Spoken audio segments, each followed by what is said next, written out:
ಅವರು ಊಟ ಮಾಡಕತ್ತಾರ ಏನೋ ನಮ್ಗೆ ಊಟ ಮಾಡ್ಸಕತ್ತಾರ ಅವರು. ನಂಗಂತೂ ಅರ್ಥ ಆಗ್ತಿಲ್ಲ. ನಾನು ತೋರಿಸಿ ಊಟ ಮಾಡಿಸುತ್ತಾರ.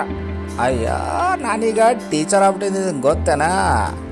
ಹೌದು, ಸಂಬಳ ಮಾತ್ರ ಇಲ್ಲ.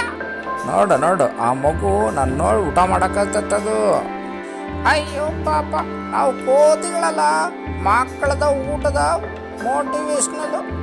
ಒಂದು ಮಾತು ಹೇಳ್ತೀನಿ ಕೇಳು, ನಮ್ಮನ್ನು ನೋಡಿ ಅವ್ರು ಊಟ ಮಾಡ್ತಾರೆ, ನಾವೇನು ತಿನ್ನಬೇಕು? ಅದೇ ಸಮಸ್ಯೆ. ನಂಗಂತೂ ಹಸಿವಾಗಕತ್ತಪ್ಪ. ನಂಗಂತೂ ಹಸಿವಾಗಕತ್ತತ್ತು. ಹೋಗಿ ಕೇಳ್ತೀನಿ, ನಾನಂತೂ ಹೊಟ್ಟೆ ಸೇಕತ್ತೈತಿ. ಬೇಡಪ್ಪ ಬೇಡ.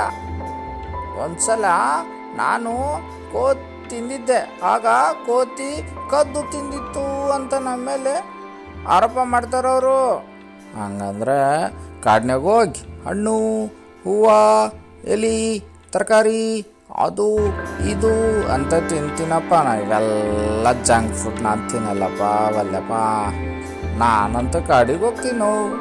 ಅಯ್ಯೋ ಬಾಬಾ, ಇಲ್ಲಾಂದ್ರೆ ಮತ್ತೆ ಯಾರಾದರೂ ಬಾಳೆಹಣ್ಣು ತಿನ್ನು ಅಂತ ಓಡಿಸ್ಕೊಂಡು ಬರ್ತಾರೆ. ಓಡು ಓಡು ಓಡು ಓಡು.